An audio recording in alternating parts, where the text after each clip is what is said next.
Okay, ladies and gents, I was thinking to myself today, Avatar 3, we've not heard much about it for a little while. And it must be nearing the end of its box office run. How is it doing at the box office, you know? How is it doing? Very badly, actually. Very, very, very badly. Now, the numbers overall are great.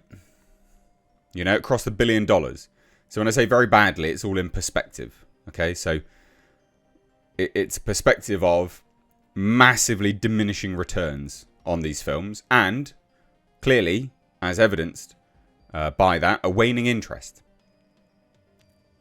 So that's why it's not very good. And it's not even it's not a small diminishing return. It's a big diminishing return. Very, very big diminishing return. So I wanted to do an update on this because this is seemingly sort of fallen out of the public consciousness, but this is really, really quite bad. And this article, they sort of cite some numbers, and it's worthwhile going over because first Avatar movie, right? Over a decade to make, was released to mostly positive reviews. 2009 did $2.9 billion. That is also in part because of its re-release.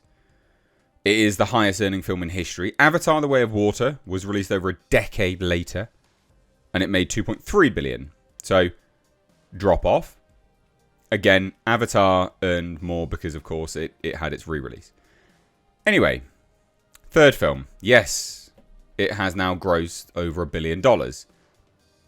But not much more. Remember, the last film did $2.3 billion worldwide. Well, this film has now been at the box office for 9 weeks. 9 weeks in theatres worldwide. Only, and it is only, because that's not that much for a film like this that costs as much as this, $400 million domestically and $1 billion overseas. So $1.46 billion. Let's be super generous, even though I don't need to be. Let's round it up to $1.5 billion. Yeah, that's really bad. That is just shy of $1 billion lost. Especially when everything keeps going up and inflation is going higher and higher and higher. Now, obviously, you know, a year, 2 years, no, 3 years. Jesus, I can't even remember. Since the previous one, yeah, it's not a massive amount of difference, but it's still a difference. I mean, $1 billion difference is god damn, that's real bad. That's real bad. That is such a staggering lack of interest. Such a huge diminishing return. Absolutely incredible drop-off. That is disastrous, biblically disastrous for James Cameron. Now, this movie reportedly cost about $400 million to produce. And millions more to market, right? 400 million. Now, this movie still would have made some profit, I would imagine, but not a lot. Not a lot of profit. Believe it or not, even when 1.46 billion, you know, you're taking home 1.5, let's just round it up, 1.5 billion, even with that. Holy crap, this is very, very bad for the franchise. Very, very bad for the franchise. Right? You got to remember, the aim for any studio is to get the domestic box office as high as possible because they take more money from the domestic box office. So just shy of $400 million domestically is not great. They only would have took 200 million from that. Right? Because it's about 50-50 split. Especially because it's been in theatres as long as this. That's also really important to note, is the longer it's in theatres, it changes the share makeup, generally speaking, dependent what kind of deal they've made. But that is like the going rate, is the longer it's in theatres, it changes the share of the box office. The percentage share versus, you know, the theatre itself and the studio behind the movie. So 400, let's just say that's $200 million to the studio. Right? That's not good. Just over $1 billion overseas. Let's be super kind and say it's again 50-50 split. Well, that's 500 million. So they've made $700 million. Right?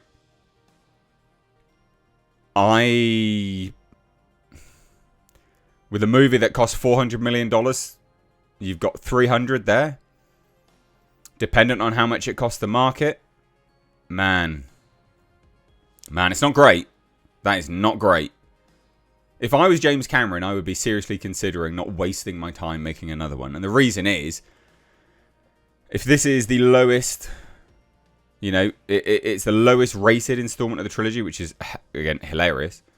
On Rotten Tomatoes at the very least, which, I mean, isn't the be-all and end-all, but kind of still matters to a certain degree. And then you come out with another one after this, after already scraping into profit, breaking even. Can you imagine how painfully embarrassing it would be? Now, I know some people go, yeah, but he made so much money from the other one, so it don't really matter. No, I think it does matter. Like, of course it matters, because you're labouring the point with a property that realistically just should have been like a one and done. Or 2. I mean, he wanted to make like 6 of these. Like, what are you doing, you clown? Not great. Not great. And that's what's so funny about this. Top Gun Maverick, 700 million plus came from the domestic theatres. So technically, hilariously, because this made 1.45 billion at the box office, Top Gun Maverick actually made more money for the studio.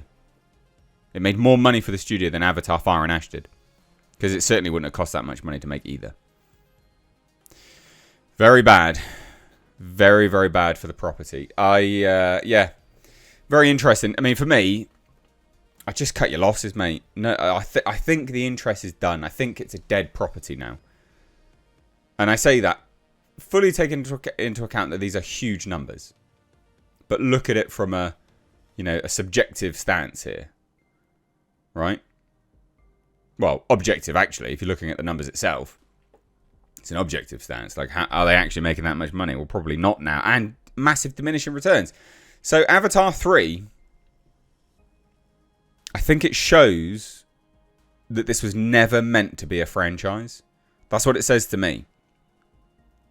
And I do know, aren't they, like, retooling a whole bunch of rides to have, like, an Avatar ride and all this other kind of whatever. No. That drop-off is biblical. Biblical.